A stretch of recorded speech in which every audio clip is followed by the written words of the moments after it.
voting is a very fundamental right for a democracy like India. அதாவது India போன்ற ஒரு ஜனநாயக நாட்டில் ஓட்டுரிமை வந்து ரொம்ப ரொம்ப முக்கியமான ஒரு உரிமை. அதோட ரொம்ப முக்கியமான ஒரு உரிமை என்னன்னா அந்த ஓட்டு சாவடியில் வந்து நம்ம பேர் அமைக்கும்.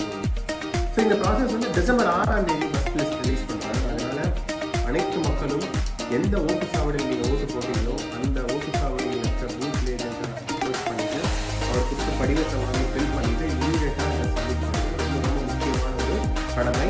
இதை யாரும் தயவு செய்து தவற வேண்டாம். உங்களுக்கு தெரிஞ்சதுன்னா உங்களுக்கு தெரியாத ஃப்ரெண்ட்ஸ் கிட்ட நண்பர்கள்கிட்டயோ சொல்லி இந்த ஒரு விழிப்புணர்வை ஏற்படுத்துங்க. இது வந்து நம்மளுடைய ஓட்டு போடுறது மட்டும் இல்லை, இந்த எஸ்ஐஆர்லையும் நம்ம சக்ஸஸ்ஃபுல்லாக வந்து நம்ம ஓட்டு அடையாளத்தை வந்து புதுப்பிக்கிறதும் நம்மளோட கடமை. இதை பற்றியான மேலும் நிறைய வீடியோஸ் போட்டிருக்கேன். லிங்க்ல பார்த்தீங்கன்னா தெரியும். இந்த ஆன்லைன் டீட்டெயில்ஸை நான் கீழே டிஸ்கிரிப்ஷன்